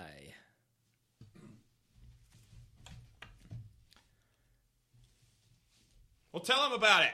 The Duclavi Brewing Co. Duclavi. Dude, that's what it looks like. Duclaw. Bogusness, that's a W. That is Duclavi Sweet Baby Jeebus Chocolate Peanut Butter Porter. From your favorite two atheists. What we have here is a classic full-body, robust porter with a smooth, dry finish and just enough hops balance aromas and flavors of roasted malt, chocolate, and peanut butter so rich that just one sip will make you exclaim the name. Thank you. Oh, I got you, Steve. Make sure it doesn't explode. This one goes to you, Mr. Preston. It's funny because he's not a fan of George Washington Carver's work. More for us. Yes. That's just as good as I remember. It needs to be garnished with a Reese's cup. Look, read this again. Hail Satan. Have you? You haven't listened to much Ghost, have you? No. So you need to listen to the song Year Zero because it starts out with a chorus of Billy. It's all words of Satan and translations of demons. Belial, Behemoth, Beelzebub, and it goes Astorius, Satanas, Lucifer, and it's a chorus of people singing it, and that's the hook line to the entire song. Oh, that's great. I love Ghost.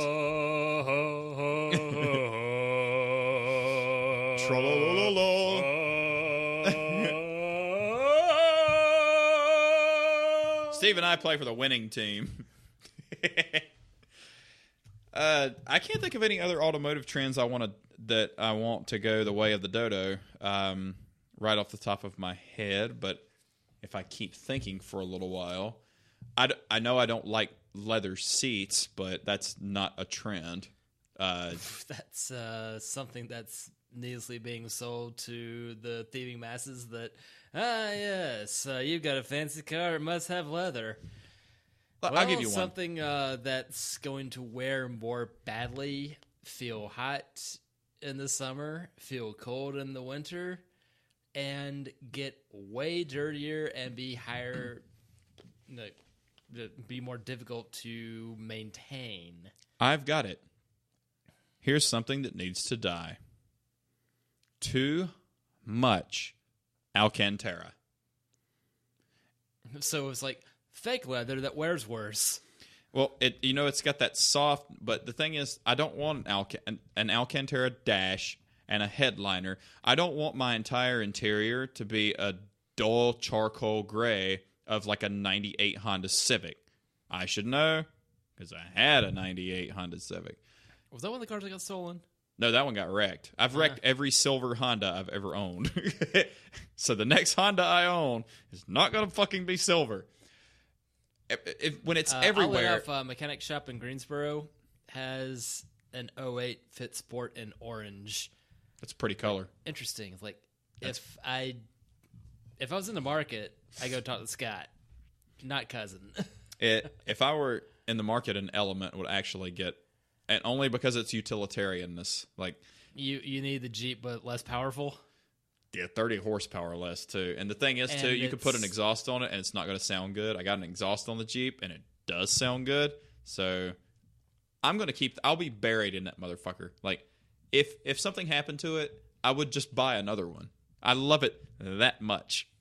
And I'm not an American car. I'm a car guy. You're a car part. Like, we don't say, ooh, I don't like them because it's European. I mean, we don't prefer certain brands, but if it's a cool car, it's a cool car. Just like music. If it's good music, it's good music. It doesn't matter the genre. For those playing along in the drinking game, I love my Pontiac because it is a toy boda. No, it was only my Camry that got flooded. Fuck you, Greenville. Well, and suspiciously, everything on the Jeep is metric, which is always hilarious to me. They know what's going on. That, and it's cool because all of my tools are metric, so that's pretty neat too. Funny because customary still costs the same at Lowe's. What are you doing? Are you valeting tomorrow? Yeah, Fuck! Yeah, everything's not good. I needed a taco buddy at On the Border with me and Andy. Cool. Hey, Andy. Go get tacos at the Palm. I don't really feel like paying 3 times the price for tacos, and there's no Andy. And Andy's a really, really, really cool guy. That said, the staff there is very nice. It's like, well, we need to have him on the podcast. Paid handsomely, yes, because he loves bourbon and he has like a hilarious collection of bourbon at his house. I still need to buy that interface. All right, so the quad up. Yeah, I need to get the 4. For that and for recording guitar tracks too. So I can do multi-mics and stuff like that when I get a new amp. And I still haven't had any bites. Nobody's emailed me about my amp. Somebody buy my old fucking amp. I'm practically giving it away. It's like $120 for a 2x12 and a head together. I need a new amp, and the amp I want's $1,000 fucking dollars. Is that so they can offer you $100 and you sell it? But alleged fund. Wink, wink, nudge, nudge. Yes, Uh-huh. because I found this is why you never give your top speed an actual speed. It's like, I've taken the car up to 12 o'clock. Give it in Celsius. Because the amp I want, and call me a fucking gear snob, but I kind of want my amp to match the brand of the cabinet. It's a Mesa buggy, and I want it to be a Mesa. I have a Mesa cabinet, now I have a Fender head. I want a Mesa head, but that head is $650. And how much is a Mesa sticker? Well, here's the thing. The sticker doesn't really add to the tone. If it were a computer, I give you that, but it works a hair differently. If for some reason I don't hate this HP, but then again, it was free, and for Dad it was free. And you built it. I didn't build it. I got it into the current working state, which it's been fantastic at, and frankly, I'm a bit surprised too. It has recorded an entire album, many, many, many musical tracks, and an ebook, every episode of this podcast. But the thing is, too, I don't download a whole lot of stuff, so I don't push it that much. I'm about 11 years old. You know what, though? But, the thing is, it starts, it runs, it's silent. It really is. Yeah. The only thing I need to upgrade, I need to do the Windows license because it still has that up on there. But it's not bothering me and it still works. So yeah.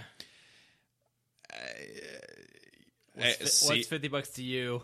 That's 1/3 of the evils. I see no evil. Robert did. I'm not hearing any evil, and I'm not going to speak any evil.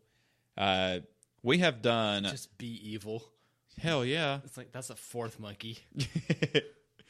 The fourth monkey would be a great metal band. All right, I'm writing it down. We don't live in Harrisburg. Well, you know what? The food was good, but every time we went there, it was like you knew you were snug. It was a bit snug, and you were the minority, even though you were white, and everybody there was white. I think you know where I'm going with this. It was a bit of a countryer crowd. Food's good, people were nice, but it was a bit of a country crowd. Could be worse. Could be a lot worse. Could play for that venue Toby and I played back in March of 2018. Hey, for what it's worth, it was never a good place to have a first date. Oh? There was a couple of them. Oh, boy. That was a long time ago with Exhibit A and Exhibit B. Guess what? You don't have to worry about it anymore. Them! Yay! So, anytime Emily gets on my nerves, which is a lot, and I know I get on her nerves a lot, but I love her, and I do anything for her. I see other people with their relationship problems and such, and all this, and blah blah blah, and they go out and do blah blah, and it's not, and I just, when Emily comes home, I just give her a big hug and go, "Thank you for being you. I'm so glad you're very easygoing."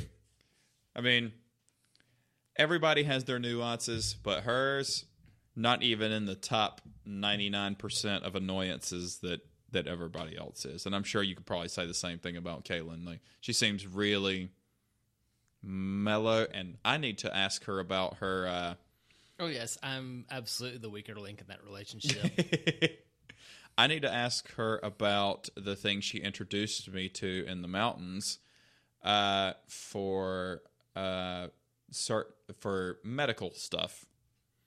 And it was very helpful. So I need to inquire about... the essential oils. I need to inquire about that. Yes. Never have I felt my blood pressure that low. And it was nice to not be on edge. Like, I'll borrow a line from Stephen Wright. You know that feeling when you're close to the edge of a cliff and you feel like you're going to fall and you get nervous all the time? That's how I feel all the time. That's kind of how I feel all the time, even though I'm taking anxiety medication. I need to cool out, dude. So I'm thinking about asking about those essential oils. If you know what I mean, Jelly Bean. What other automotive shit do we hate? I would say we need to have mandatory turn signals, but there's nothing we can do about that. Just the signals that go on with the car turning. The turn signal goes on every time. Be the only way that would work. Every time it turns. I'm surprised that hasn't become a thing. Way too bright of headlights. Yes. That is infuriating. I've had to high-five my side view mirror a lot lately. Me too. And the funny part about that is I'll be doing this in the window. Yeah. For those not watching, it's a bird. And it is the word. At the end of extended fist. Here's the thing too. It's too bright for me. And the Jeep's side two windows are legal. Everything's legal on the Jeeps and SUV. For those who don't know, the legal limit for tint on your driver's side and passenger side front windows is 35%. Anything behind that, you could paint it solid black and it would not be illegal. It's for SUVs and vans and commercial vehicles. It can be solid black. But it's 35%, and the front windshield can't be tinted at all. My front two windows are 35% legal. I've seen a few of those, and it's unbearably bright sometimes. And they'll have their regular. And I know people buy the aftermarket LEDs and HIDs, and they don't aim them properly. That's part of the problem. But modern cars, even brand new, like a brand new Lexus, has properly aimed headlights. I know it does, and it's still so bright when it's coming towards you. It's too bright. Like, are you trying to see into the future? Like, I don't understand what I can see just fine with mine. The why is so bright because the future isn't. It depends on if you ask. Oh God damn it! Who sings "Future So Bright"? Gotta wear shades. It's one hit wonder. No, one more hit than I got. Keep trying. Okay, Google. Who sings "The Future So Bright"? I gotta wear shades. The Future's So Bright, I Gotta Wear Shades was recorded by Timbuk 3. Awesome name. God damn you, Victor Borga. Timbuk 3. I mean, the album cover's pretty cool. He really made an ass out of himself, didn't he? I had no idea that Portable televisions have come a long way. Timbuk 3. I'm sad I didn't think about that. Okay, Google. Thank you. No problem. The future is bright. Thanks, Siri. Thomas programmed his phone to evidently I didn't know this was a thing, but you can program your phone. He asked him he said okay, Google, and he said, what do you think about Apple? And he programmed to go, Apple can't. What he thought it was going to say was, Apple can suck my dick. Well, he was drunk when he did it, and he spelled it wrong. So it's like, what do you think about Apple? It says, Apple can suck my dick. And so now he'll just call me. I'll go, Thomas, what do you think about Apple? He'll go, Apple can suck my dick. How's that sweet baby Jesus treating you? It's emptying quickly.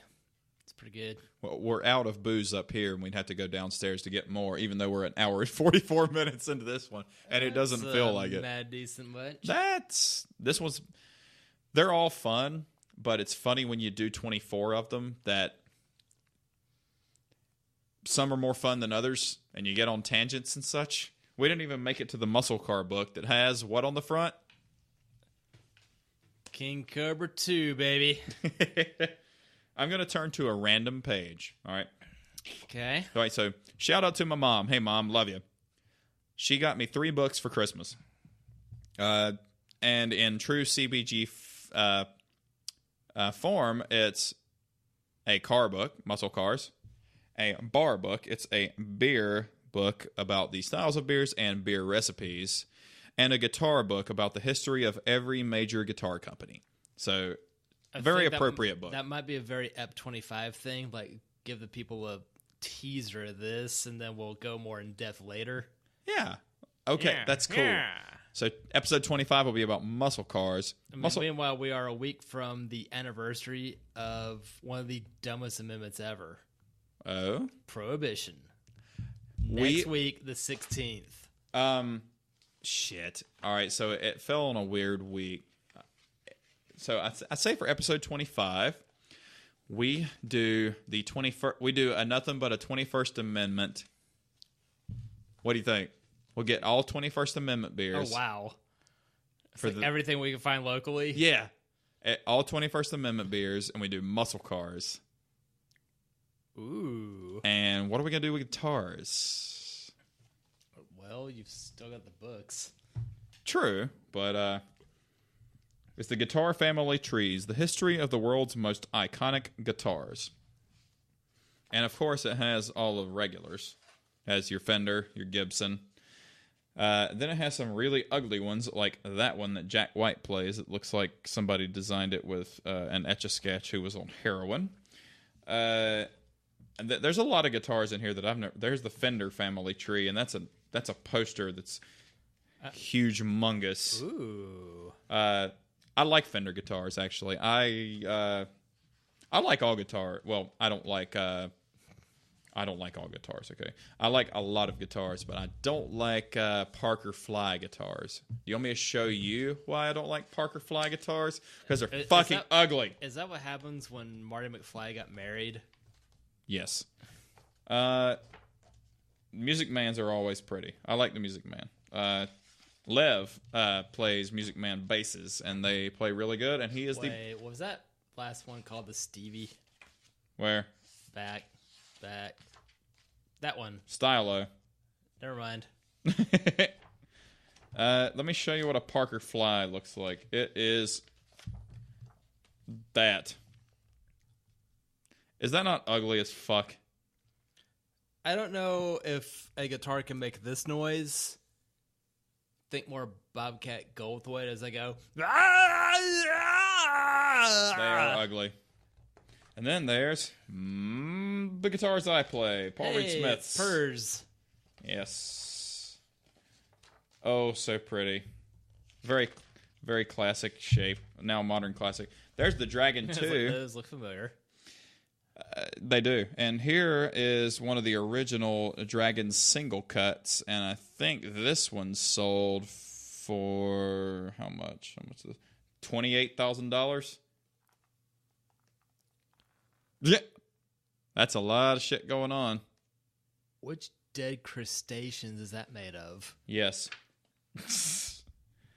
Peavy Razor. That looks really... All right, I'm not a big fan of weird... the 80s? I'm not a big fan of weird shaped guitars. I like my classic shapes. I don't even like Rickenbacker guitars that much. Like the ones that Oasis and the Beatles and a lot of British guys play. I'm not a big fan of Rickenbacker. But it sure is a fun name. Rickenbacker's...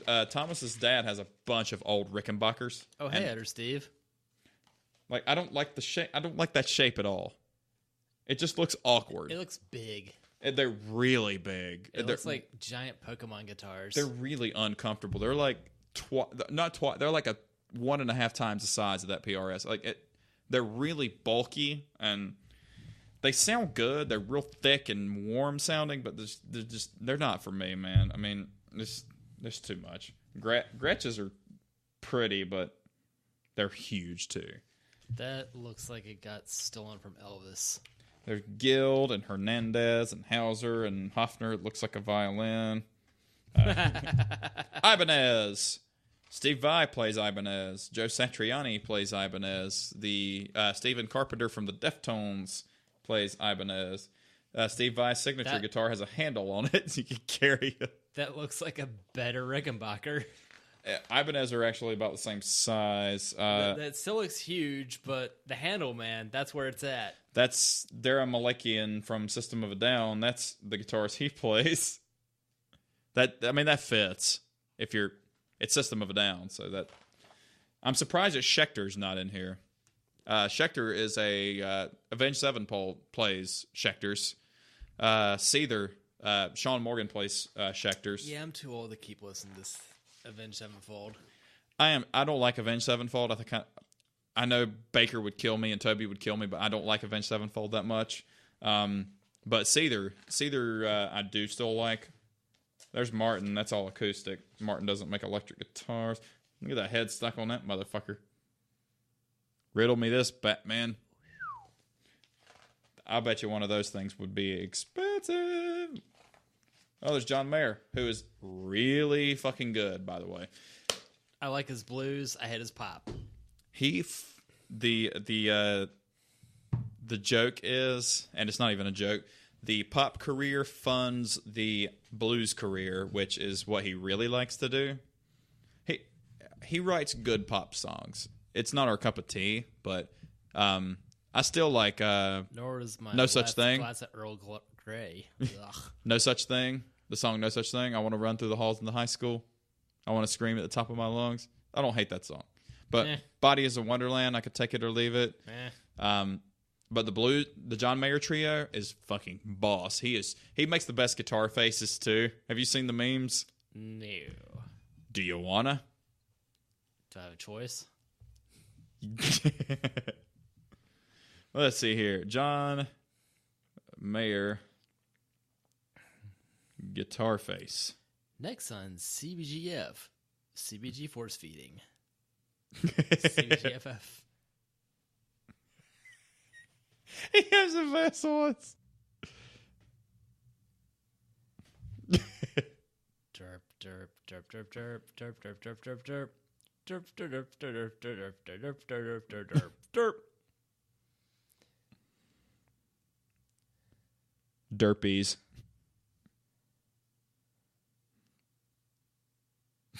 He has the best guitar faces.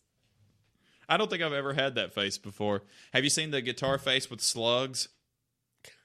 What? Guitar. All right, so people have replaced guitar. I'm being assaulted, folks. And so are these slugs. This one you'll appreciate. So somebody replaced guitars. There's it looks a lot more appropriate if you replace the guitar with a giant slug. Oh, I was imagining.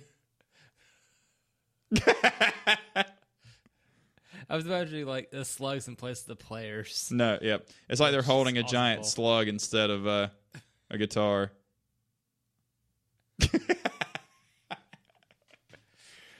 Are we ending on giant slugs? We're ending on giant slugs. Oh, Jesus. I got something else to write. So now I have a new song and a podcast and an ebook to edit. And multifaceted or something like that. Steve. Give me fuel, give me fire, give me giant slug that I desire. Ooh. What's today? The 9th? Today's 1919. Damn, it is. Well, you got something to look forward to in episode 25. We are coming up on a year of doing this, surprisingly. I don't know if it's gotten any better, but it's certainly got more entertaining. So who's up for that? So we got a lot of cool stuff coming up in 25, evidently. We need to get up on our 21st Amendment hoarding so we can do a mass taste test. Guests to come.